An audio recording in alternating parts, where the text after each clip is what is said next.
La forêt des rêves bleus, autrefois un havre de paix et de rire, était désormais enveloppée d'un silence pesant. Les arbres, autrefois accueillants, semblèrent se tordre dans une angoisse muette. Les habitants de cet endroit magique, Winnie l'ourson, Porcinet, Tigrou et les autres, avaient disparu, emportés par une ombre grandissante.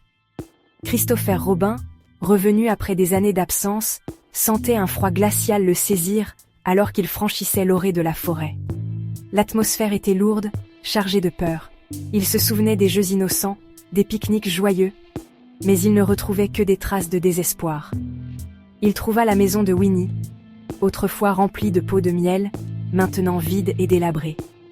Des marques de griffes déchiraient les murs, et un murmure sinistre semblait émaner des profondeurs de la maison. Il poursuivit son chemin, appelant ses amis, mais seul l'écho de sa voix lui répondait. Au détour d'un sentier, il trouva le foulard de Porcinet, déchiré et taché de sang. La peur le saisit. Il savait que quelque chose d'horrible s'était produit. Il continua, suivant les traces de griffes et les murmures qui se faisaient de plus en plus forts.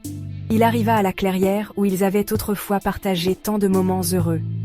Mais maintenant, la clairière était un lieu de terreur. Des silhouettes sombres se déplaçaient dans l'ombre des arbres. Des créatures déformées, aux yeux rouges et brillants. Ils n'étaient plus Winnie, Porcinet et Tigrou. Ils étaient devenus des monstres, corrompus par une force maléfique. Christopher Robin recula, terrifié. Il comprit que la forêt des rêves bleus était devenue un cauchemar, un lieu où les souvenirs d'enfance s'étaient pervertis, où l'innocence était morte. Il savait qu'il devait fuir, qu'il ne pouvait rien faire pour sauver ses amis. Mais il savait aussi qu'il ne pourrait jamais oublier les horreurs qu'il avait vues. Les monstres qui avaient autrefois été ses amis.